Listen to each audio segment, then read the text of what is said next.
Friends, આપણી channel કુલ્સ નોલેજમાં આપ સભીનું સ્વાગત છે। તો આજે આપણે જે અયોધ્યામાં મંદિર બની રહ્યું છે રામ મંદિર, એના કેટલાક પ્રશ્નો છે જે આની આપણે આજે માહિતી મેળવવાની છે, જે આવનારી કોઈ પણ એક્ઝામમાં પૂછાઈ શકે છે। ઓકે ફ્રેન્ડ્સ, અને તમે જો આ વિડીયો પૂરો જોજો જેથી તમને કોઈ પણ આવનારી એક્ઝામમાં મદદરૂપ થશે અને એમાંથી 1-2 માર્ક્સમાં પણ પૂછાઈ શકે છે। ઓકે, તો ચાલુ કરીએ। પહેલો છે અયોધ્યા કયા રાજ્યમાં આવેલું છે? તો અયોધ્યા છે એ ઉત્તર પ્રદેશમાં આવેલું છે। કઈ નદી અયોધ્યાના ઇતિહાસની સાક્ષી માનવામાં આવે છે? તો એ છે સરયૂ નદી અયોધ્યાના ઇતિહાસની સાક્ષી માનવામાં આવે છે। રામલાલાની પ્રાણ પ્રતિષ્ઠા કઈ તિથિએ થશે? તો એ છે 22 જાન્યુઆરી 2024ના દિવસે પ્રાણ પ્રતિષ્ઠા થશે। રામલલાની પ્રાણ પ્રતિષ્ઠા ભૂમિ મુહૂર્ત કેટલા સમયનું હશે? તો એ હશે 84 સેકન્ડનું। ઓકે, એના પછીનો પ્રશ્ન છે શ્રી રામ પરિસરના ચારે ખૂણામાં શું છે? તો ચારે ખૂણામાં એ 4 મંદિરો છે। અયોધ્યાની વિવાદ ભૂમિમાં કઈ ઐતિહાસિક ઘટના જોડાયેલી છે? તો એ છે બાબરી મસ્જિદ વિધ્વંસ। ઓકે, એના પછીનો પ્રશ્ન છે અયોધ્યા રામ મંદિરનું ભૂમિપૂજન ક્યારે કરાયું હતું? તો એનું ભૂમિપૂજન કરાયું હતું એ 5 ઓગસ્ટ 2020માં તેનું ભૂમિપૂજન કરાયું હતું। એના પછીનો પ્રશ્ન રામલાલાની નવી મૂર્તિની ઊંચાઈ કેટલી છે? તો એ છે 51 ઇંચ। ઓકે, એના પછીનો પ્રશ્ન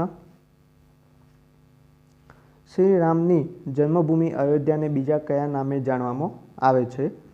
તો રામની જન્મભૂમિને બીજા સાકેતના નામે ઓળખવામાં આવે છે। એના પછી છે શ્રી રામના મંદિર ઊંચાઈ કેટલી છે? રામ મંદિર છે એની ઊંચાઈ કેટલી છે? તો 161 ફૂટ। એના પછી રામ મંદિરમાં કુલ કેટલા થાંભલા આવેલા છે? તો એમાં કુલ થાંભલા આવેલા છે એ 392। એના પછી રામ મંદિરમાં કુલ કેટલા મંડપ આવેલા છે? તો રામ મંદિરમાં કુલ 5 મંડપ આવેલા છે। એના પછીનો પ્રશ્ન નીચેનામાંથી કોણ અયોધ્યા મંદિરનું નિર્માણ કરાવી રહ્યા છે?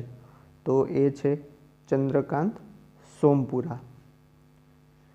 એના પછી છે રામ મંદિરનું નિર્માણ કોના દ્વારા કરવામાં આવી રહ્યું છે?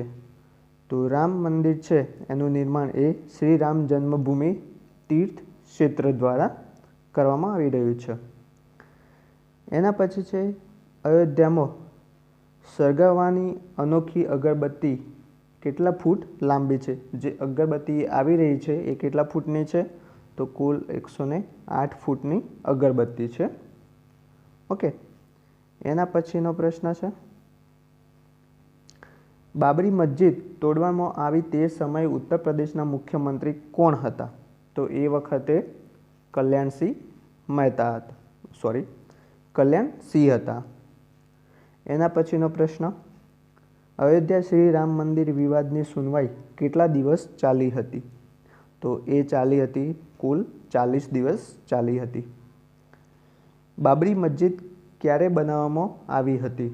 તો બાબરી મસ્જિદ હતી એ 1528માં બનાવવામાં આવી હતી।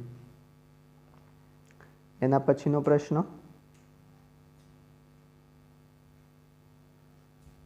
અયોધ્યા વિવાદમાં સુપ્રીમ કોર્ટ પોતાનો છેલ્લો ફેસલો ક્યારે આપ્યો?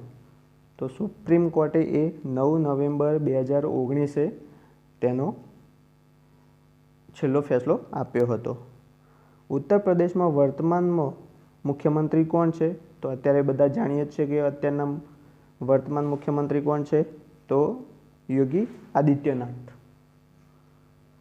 એના પછીનો પ્રશ્ન ઉત્તર પ્રદેશના વર્તમાન રાજ્યપાલ કોણ છે? તો વર્તમાન રાજ્યપાલ છે એ આનંદીબેન પટેલ છે। એના પછીનો પ્રશ્ન અયોધ્યાનું પરિવર્તિત નામ શું છે? તો અયોધ્યાનું પરિવર્તિત નામ એ ફૈઝાબાદ છે. ફૈઝાબાદ હતું, પહેલાં ફૈઝાબાદ હતું, એના પછી એનું નામ અયોધ્યા કરવામાં આવ્યું. એના પછીનો પ્રશ્ન, વિવાદિત ભૂમિ પર બનાવેલી બાબરી મસ્જિદનો ઢાંચો ક્યારે તોડવામાં આવ્યો હતો? તો એ આવ્યો હતો 6 ડિસેમ્બર 1992. ઓકે ફ્રેન્ડ્સ, તો આ હતા રામ મંદિરને લગતા કેટલાક પ્રશ્નો જે આવનારી કોઈ પણ એક્ઝામમાં પૂછાઈ શકે છે.